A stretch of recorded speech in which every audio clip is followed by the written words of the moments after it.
بسم اللہ الرحمن الرحیم۔ اللہ کے نام سے شروع کرتا ہوں جو بڑا مہربان اور نہایت رحم کرنے والا ہے۔ قسم ہے طور کی اور اس لکھی ہوئی کتاب کی جو کھلے ہوئے صفوں میں ہے، اور اس آباد گھر کی اور اونچی چھت آسمان کی اور ابلتے ہوئے دریا سمندر کی۔ بے شک تمہارے رب کا عذاب ضرور آنے والا ہے، اس کو کوئی روکنے والا نہیں۔ جس دن آسمان زور زور سے ہلے گا اور پہاڑ ایسے چلیں گے جیسے چلتی ہوئی ریت، اس دن جھٹلانے والوں کی خرابی ہے جو بیکار کی باتوں میں کھیل رہے ہیں۔ جس دن ان کو جہنم کی آگ کی طرف دھکا دے کر لے جایا جائے گا، یہ وہی آگ ہے جسے تم جھٹلاتے تھے۔ کیا یہ جادو ہے یا تم دیکھ نہیں رہے؟ اس میں داخل ہو جاؤ، چاہے صبر کرو یا نہ کرو، تمہارے لیے برابر ہے۔ تمہیں وہی بدلہ دیا جا رہا ہے جو تم کیا کرتے تھے۔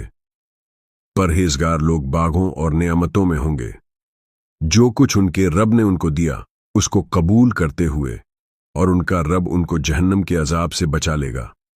کہا جائے گا، کھاؤ اور پیو مزے سے، بدلے میں اس عمل کے جو تم کیا کرتے تھے۔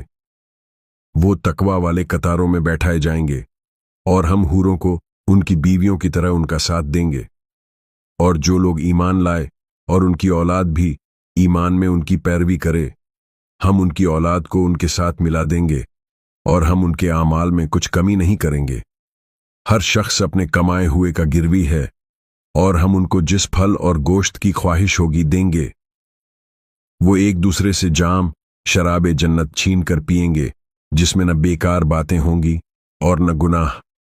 ان کے چاروں طرف ان کے لیے نوجوان پھرتے رہیں گے جیسے چھپائے ہوئے موتی، اور وہ ایک دوسرے کی طرف منہ کر کے پوچھیں گے، کہیں گے، ہم اس سے پہلے اپنے گھر والوں کے بیچ ڈرا کرتے تھے، تو اللہ نے ہم پر احسان کیا اور ہمیں جہنم کی ہوا سے بچا لیا۔ ہم تو پہلے ہی اس کو پکارتے تھے، بے شک وہی بڑا مہربان نہایت رحم کرنے والا ہے۔ تو اے نبی، اب تم نصیحت کرتے رہو کہ اپنے رب کے فضل سے نہ تم غیب بتانے والے ہو اور نہ دیوانے۔ کیا یہ کہتے ہیں کہ یہ نبی شاعر ہیں جن کا ہم وقت موت کے انتظار میں ہیں؟ اے نبی، کہہ دو، تم انتظار کرو، میں بھی تمہارے ساتھ انتظار کرنے والوں میں ہوں۔ کیا ان کی عقلیں انہیں یہی حکم دیتی ہیں، یا وہ سرکش لوگ ہیں؟ کیا یہ کہتے ہیں کہ اس نبی نے اس قرآن کو کھلا لیا ہے، بلکہ یہ ایمان نہیں رکھتے؟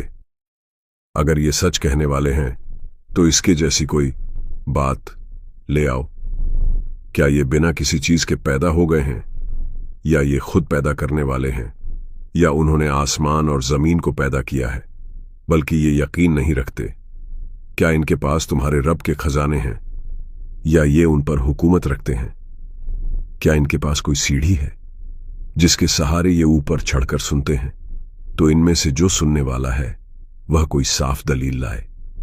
کیا اللہ کے لیے بیٹیاں ہیں اور تمہارے لیے بیٹے؟ کیا اے نبی، تم ان سے کوئی مزدوری مانگتے ہو کہ وہ اس بوجھ سے دبے جا رہے ہوں؟ کیا ان کے پاس غیب کا علم ہے جو یہ لکھتے جاتے ہیں؟ کیا یہ کوئی چال چلنا چاہتے ہیں تو کافر لوگ اسی چال میں پھنس جائیں گے۔ کیا ان کے لیے اللہ کے سوا کوئی اور معبود ہے؟ پاک ہے اللہ اس چیز سے جو وہ شریک ٹھہراتے ہیں۔ اور اگر یہ لوگ آسمان سے ٹکڑے گرتے ہوئے دیکھیں تو بھی کہیں گے، یہ تو جمع ہوا بادل ہے۔ تو اے نبی، ان کو ان کے حال پر چھوڑ دو، یہاں تک کہ یہ اپنے اس دن سے دو چار ہوں جس میں وہ گر پڑیں گے، جس دن ان کی چال انہیں کوئی فائدہ نہیں دے گی اور نہ انہیں مدد دی جائے گی۔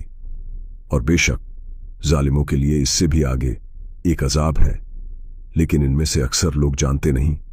اور اے نبی، اپنے رب کے حکم کا صبر سے انتظار کرو، کیونکہ تم ہماری نگاہ میں ہو، اور جب تم اٹھتے ہو تو اپنے رب کی حمد کے ساتھ تسبیح کرو، اور رات کے کچھ حصے میں اور ستاروں کے ڈوبنے کے وقت بھی اس کی تسبیح کرو۔